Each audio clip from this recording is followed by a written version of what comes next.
주제의 말씀은 나의 평안을 주노라.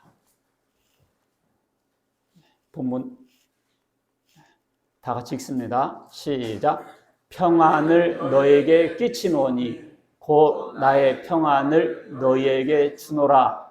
내가 너희에게 주는 것은 세상이 주는 것과 같지 아니하니라. 너희는 마음에 근심하지도 말고 두려워하지도 말라. 오늘 주제가 뭐라고요? 나의 평안을 주노라. 사람들은 불안합니다.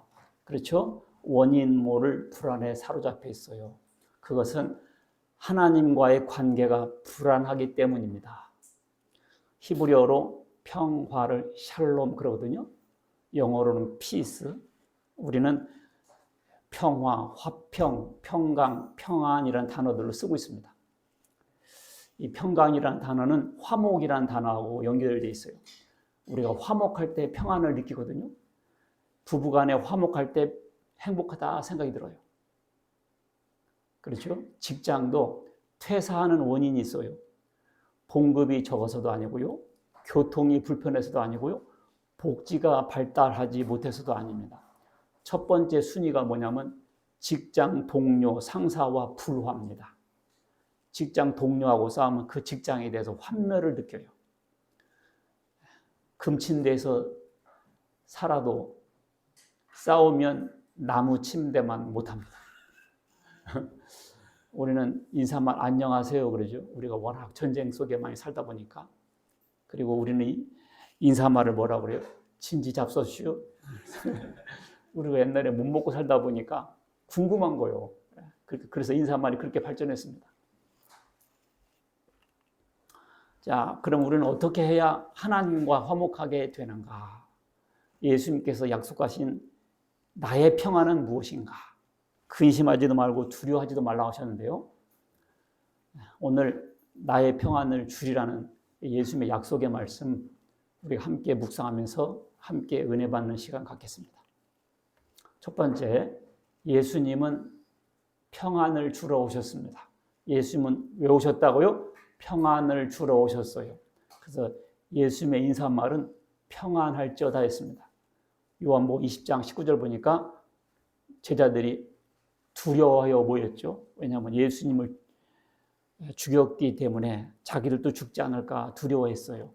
그때 예수님께서 나타나셔서 뭐라고 그래요? 너희에게 평강이 있을지어다 말씀하셨습니다. 그리고 예수님께서 제자들을 파송하시면서도 너희에게 평강이 있을지어다. 그래서 예수님의 인사말은 뭐였다? 평강이 있을지어다 했습니다. 왜? 평강하지 못하고 두려워하니까요. 또 여드레를 지나서 제자들이 있을 때 또 예수님께서 평강이 있을지어다 말씀하셨고 누가복음에서도 똑같이 말씀하셨습니다. 그래서 예수님은 이 세상에 화평을 하러 오셨고요. 그 다음에 마태복음 5장 9절 보니까 화평하게 하는 자는 복이 있나니 저희가 하나님의 아들이라 일컬음을 받을 것이요 그랬어요. 화평하게 하는 자는. 이것은 뭘까요? 복음 전에서 하나님과 화평하게 하고 이웃과 화평하게 하는 사람을 말합니다. 여러분과 저는 이제 하나님과 화평하게 되었으니까 이제는 화평하게 하는 사람들이 되어야 돼요. 이거를 영어로 말하면 뭐냐? 피스메이커라고 합니다. 화평케 하는 자들은 복이 있다. 피스메이커. 여러분과 저들은 뭐가 되냐면 피스메이커가 돼야 돼요. 아셨죠? 그런데요, 예수님은 이 세상에 화평을 주러 오셨잖아요. 근데 지금도 전쟁이 있잖아요. 그럼 이것은 무슨 얘기냐? 누가복음 2장 14절 보니까 천사들이 이렇게 찬양했어요. 지극히 높은 곳에서는 하나님께 영광이요. 땅에서는 하나님이 기뻐하시는 사람들 중에 평화로다. 아하, 평화가 전체적인 평화가 아니고 하나님이 기뻐하시는 사람들 중에 평화구나. 구원받은 사람, 택함받은 사람들에게 평화가 임한다는 뜻이죠. 어둠과 죽음의 그늘에 앉은 자에게 비치고 우리 발을 평강의 길로 인도하시도다. 어둠과 죽음의 그늘에 앉은 자가 누구예요? 바로 여러분과 저였습니다. 뒤돌아볼 거 없어요. 어둠과 죽음의 그늘에 앉은 자가 누구라고요? 나. 여러분과 제가 그렇게 있었는데요. 우리 발을 평강의 길로 인도하신 줄 믿으시기 바라겠습니다. 우리 발이 누구예요? 내 발. 그래서 이렇게 복음 듣게 하셨다고. 네. 이사 26장 3절 읽습니다. 시작. 주께서 심지가 견고한 자를 평강하고 평강하도록 지키시리니 이는 그가 주를 신뢰함이니이다. 여기서 주께서 심지가 견고한 자, 심지가 견고하단 말이 뭔 말이에요? 심지가 견고하다, 믿음이 굳세다는 뜻이죠. 예수님 믿고 구원받았다는 이 구원의 확신, 이것이 견고한 자를 평강에서 평강으로 인도하신다는 거예요. 왜? 그가 주를 신뢰하였기 때문이다.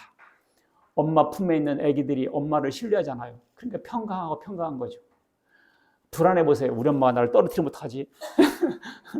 밥 안 주고 내쫓으면 어떡하지? 그러면 안 되죠. 우리가 주를 신뢰함이 강하면 강할수록 우리 마음에 평강이 임해요. 그런데요, 예수님은 평강을 주러 오셨지만 안 믿는 사람들에게는 오히려 예수님이 걸림돌이 돼요. 그리고요, 예수님이 분쟁의 원인이 될 수도 있어요. 이건 희한한 얘기인데요. 한번 읽어볼까요? 시작. 그가 성소가 되시리라. 그러나 이스라엘 집의 두 집에는 걸림돌과 걸려 넘어지는 반석이 되실 것이며 예루살렘 주민에게는 함정과 올무가 되시리니. 이사야 선지자가 예수님 태어나기 700년, 800년 전에 말씀한 거거든요. 이스라엘의 두 집, 이스라엘의 두 집이 뭘까요? 이스라엘과 유다를 가리켜요. 북쪽 이스라엘, 남쪽 유다. 이게 이스라엘의 두 집이에요. 걸림돌과 반석이 됐다. 그래서 예수님께서 이 세상에 오셨잖아요. 예수님 안 믿는 사람들한테는 예수님 뭐가 됐어요? 걸림돌이 됐습니다. 예수님이 반석이 됐어요. 예수님 때문에 넘어졌어요. 그리고 예수님이 함정과 올무가 된다고 했습니다. 그러니까 예수님이 평강이 되고 구원이 돼야 되는데 안 믿는 사람들한테는 심판의 재료가 돼요. 읽습니다. 시작. 기록된 바 보라 내가 걸림돌과 거치는 바위를 시온에 두노니 그를 믿는 자는 부끄러움을 당하지 아니하라 함과 같으니라. 이게 이제 사도 바울이 이사야 선지자 말을 인용하면서 걸림돌과 거치는 바위가 된다고 하지 않았느냐. 결국 그렇게 되지 않았느냐. 그러나 예수님을 믿는 자들에게는 부끄러움을 당하지 아니하리라. 이렇게 말씀하고 있는 거죠. 그래서 구약 성경이 성취됐다는 뜻입니다. 예수님 때문에 분쟁 나기도 해요. 읽습니다. 시작. 내가 세상에 화평을 주러 온 줄로 생각하지 마라. 화평이 아니요 검을 주러 왔노라. 이것은 좀 의아한 구절이에요. 예수님이 세상에 화평을 주러 오셨잖아요. 근데 화평이 아니라 뭘 주러 왔다? 검을 주러 왔다. 그래서 예수님 때문에 싸움이 일어난다는 거예요. 그래서 이게 뭔 말이냐면 이 세상 사람들은 그런 나름대로 화평했어요. 근데 예수님이라는 분이 딱 나타나니까 싸움이 시작된 거예요. 왜냐하면 지금은 사탄 주관에 살고 있고 흑암 주관권에 살고 있었는데 예수님께서 오셔서 잘못됐다. 그리로 가면 죽는다. 자꾸 이렇게 말하니까 짜증나고 귀찮은 거예요. 그래서 예수님 때문에 자꾸 그런 분쟁이 발생했습니다. 그래서 예수님은 피스메이커인데 이상하게 트러블 메이커가 된 거예요. 예수님이. 가는 곳곳마다 예수님 때문에 싸움이 나는 겁니다. 예를 들면 잘 살고 있었는데 마르크스는 기독교를 마약이라고 그랬어요. 마약. 그리고 레닌은 마취제라고 그랬어요. 막 혁명을 해야 되고 막 때려 부셔야 되는데 예수쟁이들은 감사해 이래버리니까 혁명이 안 되는 거예요. 그래서 이 기독교를 때려잡아야 되겠구나. 그래서 이제 북한 보세요. 제일 먼저 한 일이 교회 때려 부시고 믿는 사람들을 죽이는 일이었습니다. 그리고 교인들은 하나님 있다고 그러는데 이 사람들은 하나님 있으면 안 되는 거예요. 인간이 하나님이어야 되니까. 그래가지고 기독교인들을 다 죽이고 내쫓고 그랬습니다. 그래서 이 예수님을 아예 마약으로 생각하고 마취제로 생각하고 사회의 악으로 규정했어요. 그래서 이같이 교인들하고 세상 사람들하고 자꾸 부딪히게 돼 있어요. 왜냐하면 세상 사람들이 하는 일을 잘못했다고 하니까. 그러니까 싸움이 나는 거예요. 그래서 며느리는 교회 다니는데 시어머니가 교회를 안 가. 그러면 며느리가 교회 가려고 하면 이제 시어머니가 딱 심부름 시키고 일을 시키죠. 그리고 부모는 교회 다니는데 자녀는 교회 안 다녀. 얘들아 교회 가자 그러면 자녀들은 자기 스케줄 있는 거예요. 그래서 자꾸 예수님 때문에 주일마다 싸움 나는 거예요. 그 얘기를 하는 거지. 내가 세상에 화평을 주러 온 줄 생각하지만 화평이 아니다. 그래서 안 믿는 사람들은 오히려 예수님 때문에 분쟁이 일어나기도 합니다. 자, 우리가 예수님께서 우리에게 평안을 주신다고 그랬잖아요. 이 평안을 우리가 얻을 수 있는 근거가 뭐냐? 고린도후서 5장 21절 읽습니다. 시작. 하나님이 죄를 알지도 못하신 이를 우리를 대신하여 죄로 삼으신 것은 우리로 하여금 그 안에서 하나님의 의가 되게 하려 하심이라. 이거 잘 보세요. 이게 세상 사람들한테는 이게 굉장히 어려워요. 잘 보세요. 하나님이 죄를 알지도 못하시니 이분이 누구예요? 이게 원래 대답이 돼야 돼요. 자, 보세요. 하나님이 죄를 알지도 못하시니를 이분이 누구냐고요? 아, 이분이 예수님이에요. 예수님을 우리를 대신하여 죄로 삼으신 것은 이게 뭔 말이에요? 우리를 대신하여 죄로 삼으신 것은 예수님은 죄가 없어요.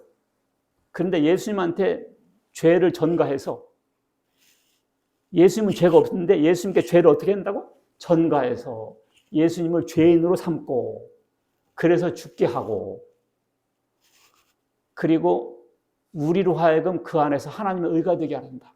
그러니까 여기가 우리가 누구예요? 우리가 바로 나예요. 알겠죠? 자, 다시 한번 읽겠습니다.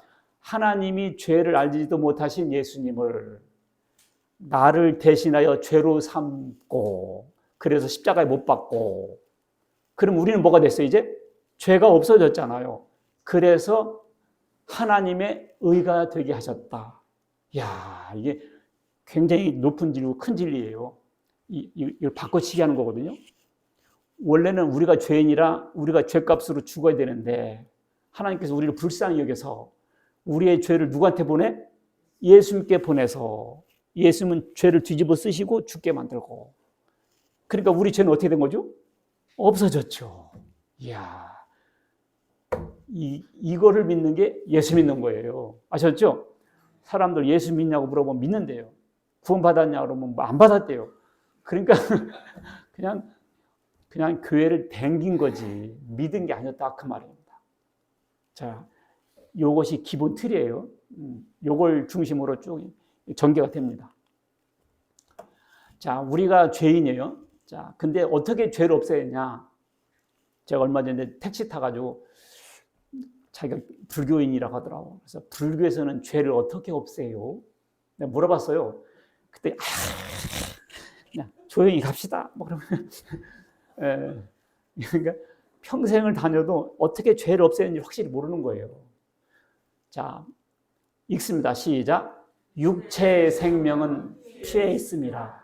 내가 이 피를 너희에게 주어 제단에 뿌려 너희의 생명을 위하여 속죄하게 하였나니 생명이 피에 있으므로 피가 죄를 속하느니라.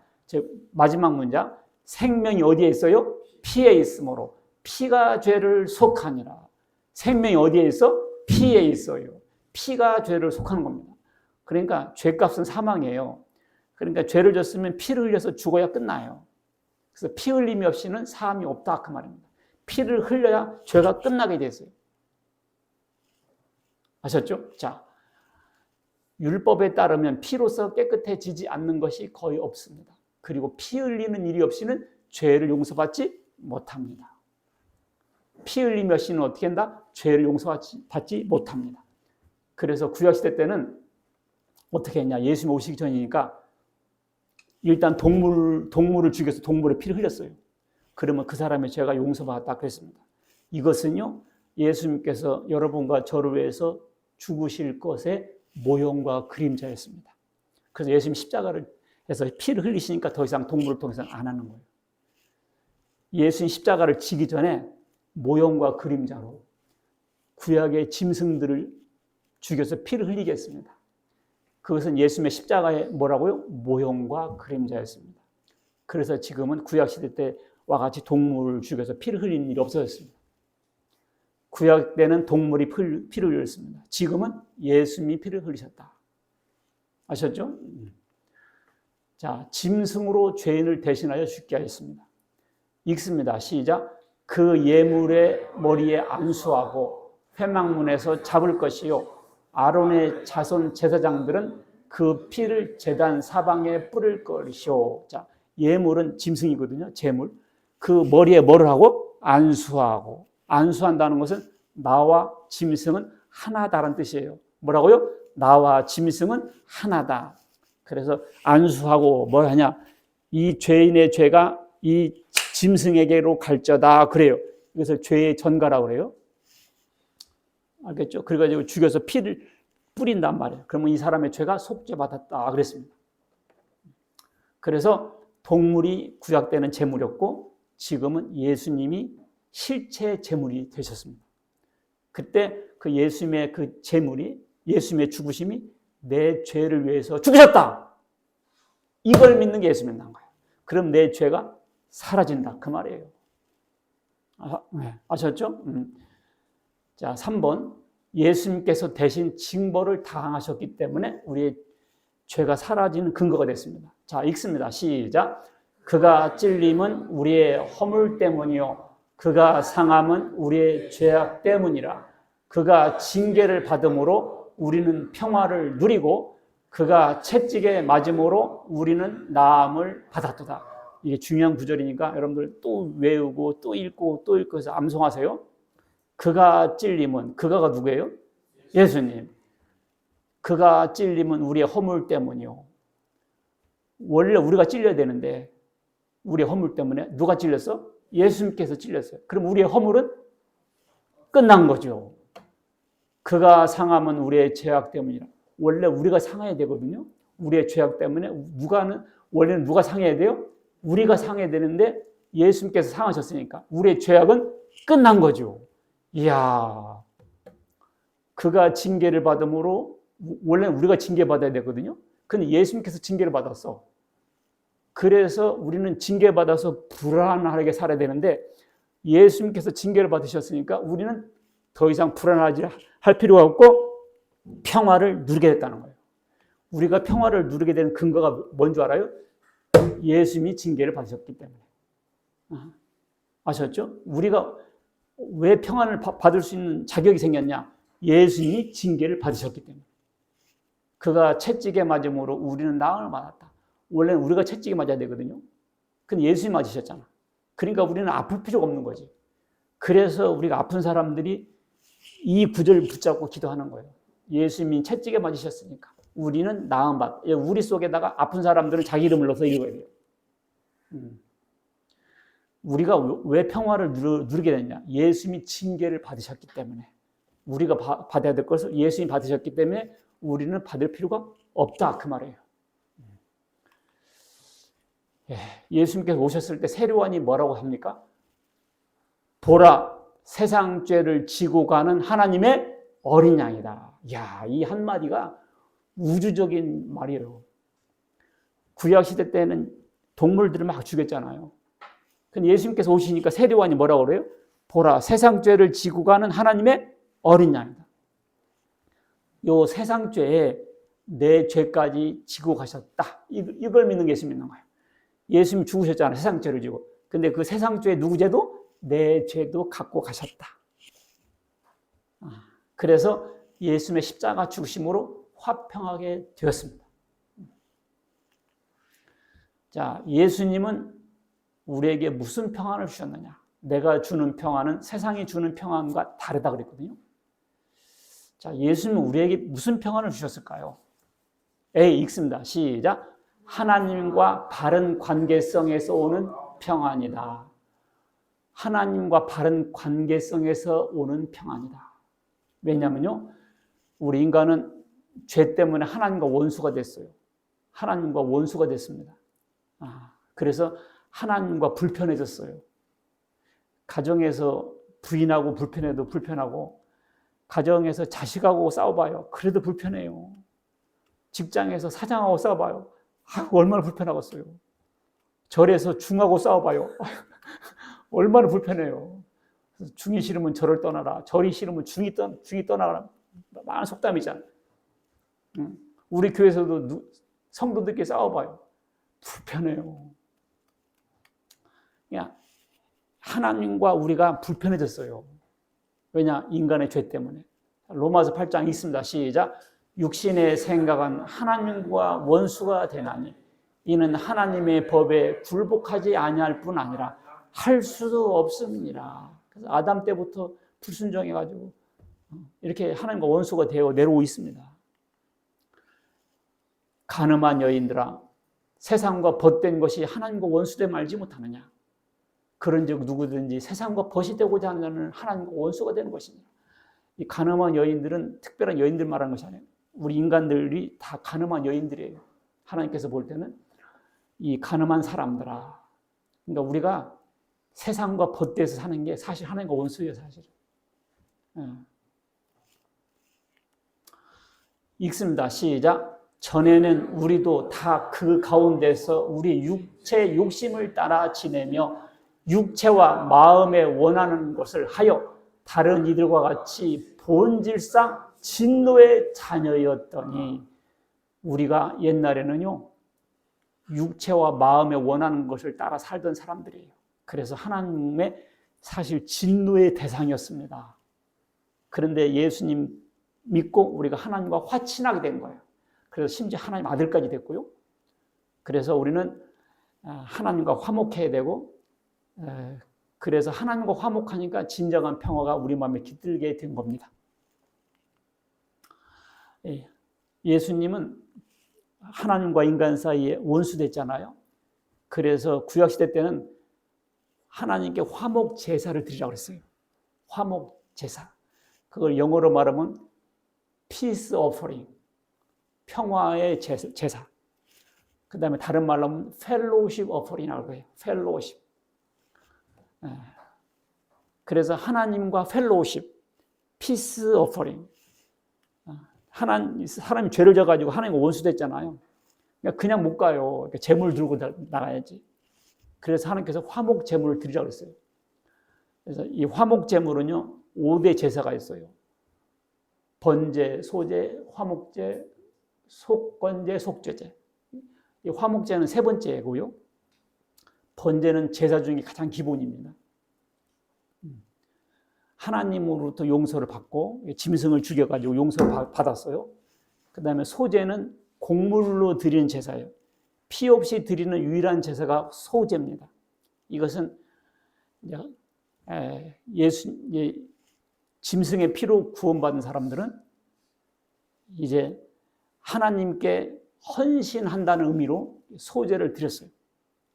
그 다음에 헌신하게 된 성도들은 하나님과 교제를 나누며 성도 간의 깊은 교제를 나누기 위해서 화목제가 필요했던 겁니다. 그래서 화목제를 드리라고 했어요. 자, 화목제의 뜻은요, 그 히브리어는 이렇게 제바흐 하 슐라메임이라는 단어인데, 제바흐는 짐승을 잡아서 그런 뜻이고요. 슐라메임은 화평과 친교한다는 뜻이에요. 그러니까 짐승을 잡아서 하나님과 화평한다. 그래서 화목제물이에요. 이 화목제물은요, 소, 양, 염소로 드렸어요. 번제는 수컷으로만 했는데요. 화목제 때는 암수로 다 드릴 수 있었습니다. 이것은 하나님과의 화목은 남녀노소 누구에게나 다 필요하다는 의미입니다. 그때 제사장은 어떤 일을 했냐면, 일단 흠없는 것을 준비해가지고 회막문에서 안수하고 죽여야 됐고요. 그 다음에 그 제물에서 기름과 신장, 간에 덮은 꺼풀을 따로 떼냈어요. 기름과 신장, 꺼풀. 자, 그러면 이 제사장은 그 떼낸 것을 번제단 위에 올려가지고 불로 태워서 드렸고요. 그리고 피는 이제 제단에 뿌렸죠. 근데 기름을 드렸잖아요. 기름은 제물 중 가장 귀한 것으로 간주됐어요. 그래서 이 제사 드리는 사람이 하나님께 가장 귀한 것을 드린다는 뜻이에요. 기름을 드린 것은요. 기름은 여호와의 것이라 그랬습니다. 그리고 신장, 간의 거풀 있잖아요. 이것은 인간 감정이 그곳에 거한다 생각했어요. 그러니까 신장은 콩팥이잖아요. 콩팥, 간에 붙은 이 거풀. 이것은 하나님께 가장 깊은 속마음을 드린다는 뜻이었어요. 그러니까 그렇게 정성을 들였어요. 자, 이 특징은 기름하고 신장하고 간 거풀은 하나님께 화제로 드렸고요. 그 다음에 가슴, 그 짐승의 가슴 있잖아요. 가슴과 우편 뒷다리. 이 가슴은 요제, 흔들면서 드렸고, 거제는 이렇게 똑바로 들어 올리면서 드렸어요. 그러니까 이 제사장한테는 가슴을 드렸고 뒷다리를 드렸어요. 그러니까 이 뒷다리가 동물 중에서 힘이 제일 세잖아요. 이 뒷다리 먹고 열심히 뛰어라. 그런 말씀 의미가 있는 것 같아요. 그러니까 나머지는 또 왼쪽 다리라든지 다른 부위가 있잖아요. 그것은 그 제사 드리는 사람이 그걸 받아서 가족과 함께 나눠 먹었습니다. 그게 화목제의 하나 방법이었어요. 그래서 이것은 우리에게 무엇을 말해주는가? 화목제는 제물을 먼저 하나님께 드리고 그 다음에 제사장한테 드리고 자신들도 이웃과 더불어 나눠 먹었습니다. 이것은 하나님과 교제를 나누고 가족과 깊은 교제를 상징하는 겁니다. 그리고 이것은 오늘날 성만찬을 예표했어요. 성만찬. 성만찬이 뭐예요? 이렇게 떡 주면서 이것은 내 살이요. 포도주 잔을 주면서 이건 내 피요 그러잖아요. 그러면 피를 먹고 살을 먹는다는 것은 뭐예요? 우리한테는. 우리가 진짜로 예수님의 피를 마실 수 있나요? 이것은 예수님의 그 피와 살, 그 공로를, 그 의미를 기억하고 감사하는 겁니다. 그것이 먹고 마시는 거예요. 그래서 영적으로 임재하신 예수님을 만나는 거죠. 화목제와 성만찬은 십자가의 보혈로 구원받은 성도는 하나님과 더불어 깊은 교제를 나눈다. 그리고 오늘날 우리가 예배 끝나고 우리 성도들 식사를 나누잖아요. 이게 바로 구약시대의 화목제와 같은 겁니다. 그리고 성만찬과 같은 거예요.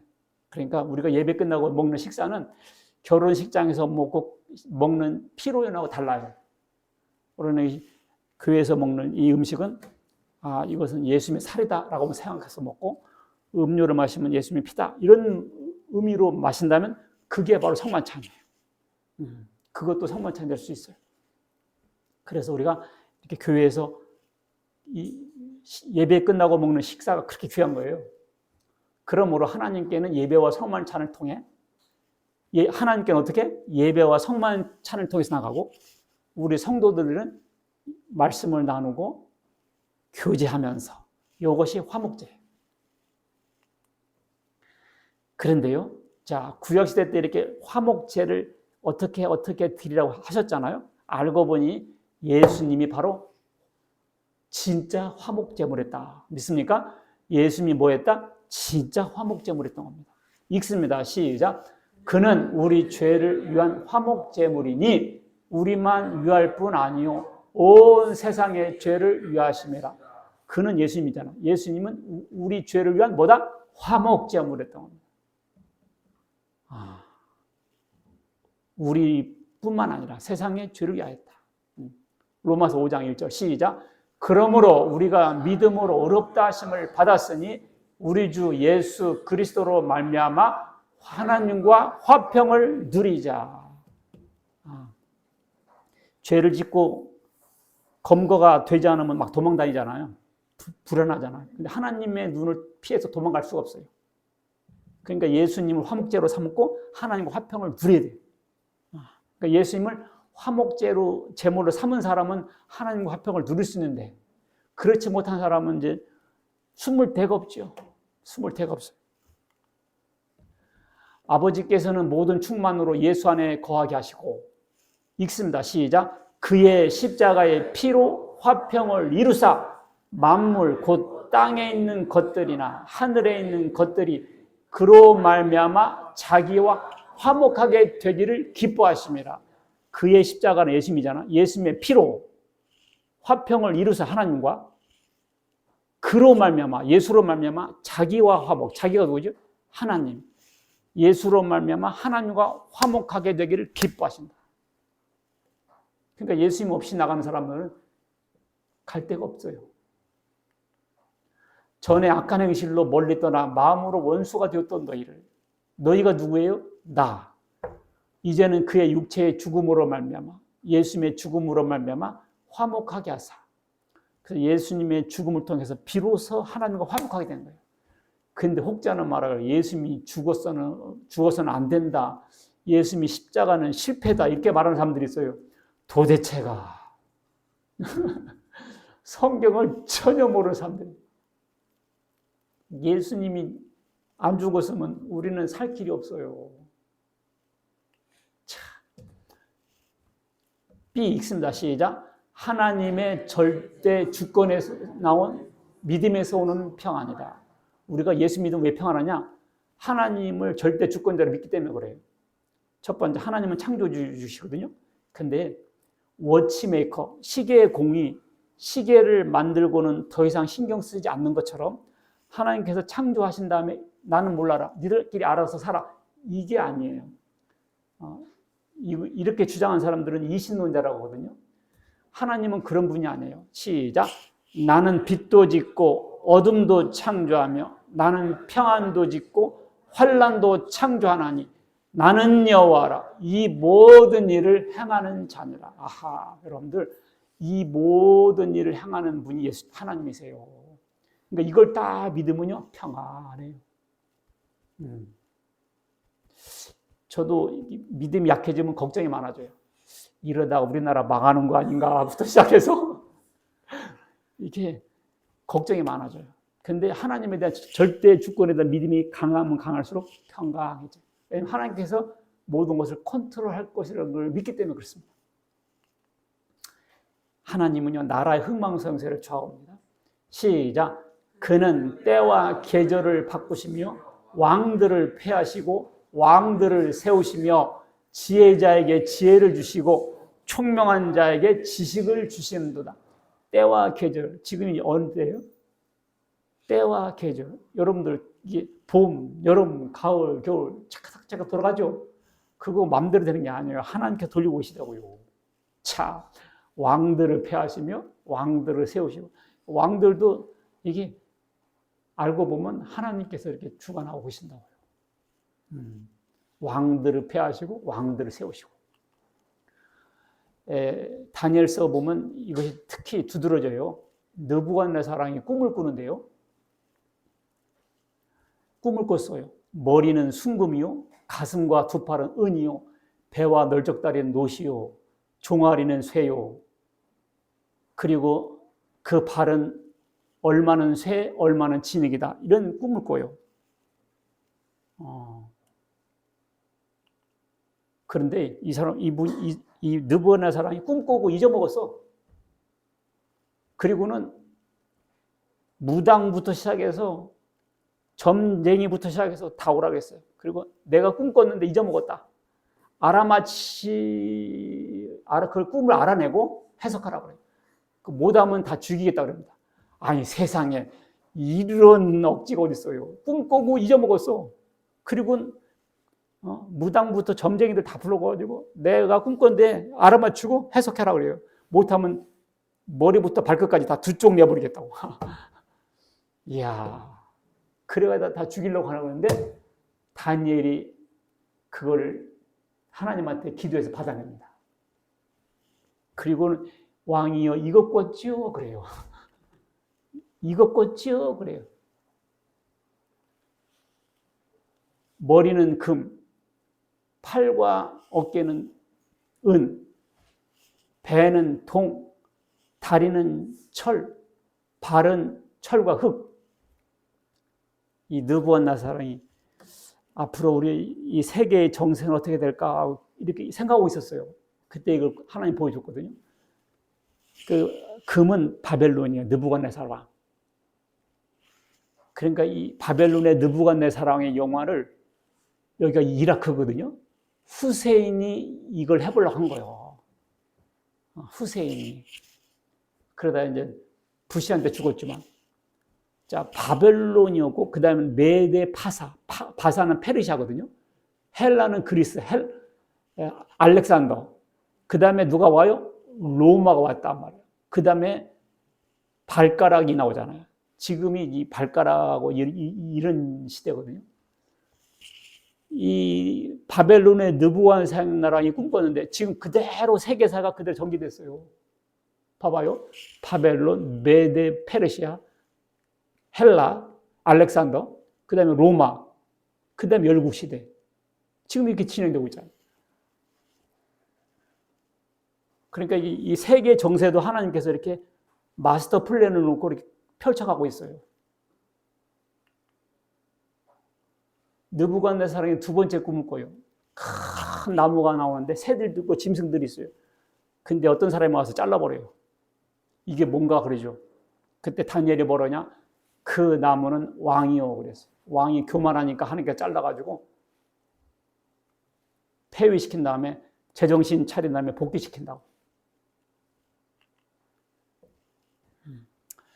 하나님은 나라의 생사화복도 흥망성쇠도 다스리지만 개인의 생사화복도 다스립니다.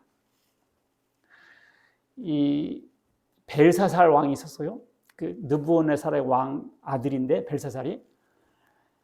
그러니까 그 예루살렘 성전에서 바벨론을 점령하고 사람들을 끌고 갔잖아요. 그걸 바벨론 유수인데 그때 성전에 있는 그릇도 다 가져갔어요. 근데 그거 가지고 술을 따라 먹었어요. 그때요. 이런 게 나타났어요. 이거 보여요? 벽에 글씨가 나타난 거예요. 사람 손이 나타나가지고. 세상에 얼마나 놀랬겠어요. 한자 술 먹고 기분 좋은데 글자가 나타나고 이렇게. 그래가지고 무릎이냐 타타타타타타 떨리고 이빨이 타타타타타타 이런 일이 일어났어요. 그리고 또 점쟁이 무당들 다 오라 그랬어요. 이걸 해석하라고. 아무도 해석 못하죠. 그때 다니엘이 딱 해석하죠. 뭐냐? 왕을 저울에 달아보니 부족함이 보였다. 그래서 나라를 뺏어서 다른 사람에게 준다는 뜻이었습니다. 이게 하나님이 개인의 이것도 달아보신다는 거죠. 그리고 다니엘이 뭐라고 했냐면 당신이 듣지도 못하고 알지도 못하는 금은, 구리, 쇠, 나무로 돌로 만든 신들을 찬양하고 도리어 왕의 호흡을 주장하시고 왕의 모든 길을 작정하신 하나님께는 영광을 돌리지 아니했다. 그러니까 자기가 왕 됐으니까 부어라 마셔라 하고 있었단 말이에요. 그때 하나님께서 너는 니네 아버지 느부갓네살 왕이 어떻게 왕이 됐고 어떻게 멸망한 것을 다 봤지 않냐. 그런데 겸손하지 못하고 우상 숭배나 하고 성전에 있는 그릇으로 술이나 따라 먹으니 너는 더 이상 안 되겠다. 그래서 네 나라를 다른 사람에게 줘버리겠다. 이런 뜻이었다니까요. 한나가 이런 기도를 하죠. 한나는 자식이 없었어요. 그래서 하나님께 기도했어요. 나중에 사무엘도 주시고 자식도 많이 얻었는데 한나가 이런 기도해요. 여호와는 지식의 하나님이시라 행동을 달아보신다. 여호와는 읽습니다. 다 같이 시작. 여호와는 죽이기도 하시고 살리기도 하시며 스올에 내리기도 하시고 거기에서 올리기도 하시는도다. 여호와는 가난하게도 하시고 부하게도 하시며 낮추기도 하시고 높이기도 하시는도다. 네, 여기까지. 하나님께서 이와 같이 가난하게도 하고 부하게도 하고 높이기도 하고 낮추기도 한다는 거예요. 이걸 믿으셔야 돼요. 저도 옛날에 잘 몰랐는데 하나님께서 다 역사하시는구나. 어떤 권사님한테 대표 기도를 시켰어요. 그랬더니 이 권사님 어떻게 기도하느냐. 하나님 아버지, 태양의 후예 주인공 죽지 않게 해주시옵소서. 드라마하고 현실을 구분을 못하는 거예요. 어떤 사람은 스포츠 녹화 보면서 기도해 주여 페널티 할 때 이미 끝난 경기거든요. 그거 모르고 주여 아이고 가슴 조이고 그러고 있다고. 우리가 그런 식의 지금 인생살이가 하나님께서 다 역사하고 가시고 계시거든요. 우리는 그걸 모르니까 그걸 모르니까 가슴 졸이고 안타까워 두려워하는 거예요.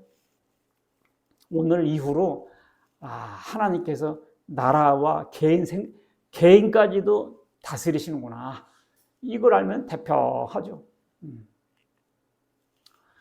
여러분들 예수 믿으면 고난 중에도 평화입니다. 그리스도인들은 고통이 없어서가 아니에요. 고통이 있어도 평안합니다.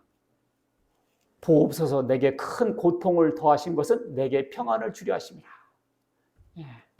주께서 내 모든 죄를 주의 등 뒤에 던지셨습니다. 여러분들 이걸 믿으세요. 고통을 더하사 평안을 주게 하신다. 모세가 이런 설교했죠. 이스라엘아 너는 행복자로다. 너같이 구원받은 백성이 누구냐. 이스라엘 민족이 애굽을 떠나서 홍해를 건너고 광야 40년 생활했잖아요. 힘들었어요. 근데도 뭐하라? 행복자인 줄 알아라. 그랬습니다. 다윗도 많은 고생을 했어요. 장인이 누구죠? 사울왕이잖아요. 3,000명을 이끌면서 죽이러 다녔어요. 그런데 어떻게 됐어요? 여호와는 나의 목자시니 내게 부족함이 없다. 내가 사망 음침한 골짜기를 다닐지라도 해를 받지 않는다. 주의 지팡이와 막대기가 나를 어떻게 한다? 안위하신다. 이게 다윗이 고백입니다. 바울이 이런 말을 했어요. 읽습니다. 시작. 주 안에서 항상 기뻐하라. 내가 다시 말하노니 기뻐하라. 나는요.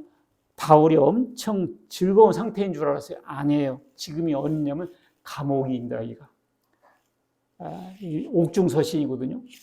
바울이 감옥에 있으면서 바깥에 있는 사람들한테 뭐라고 편지했느냐. 항상 기뻐하라. 다시 말하노니 기뻐하라. 그러니까 이 바울은 감옥에서도 기뻐했다니까. 이게 예수 믿는 사람들이에요.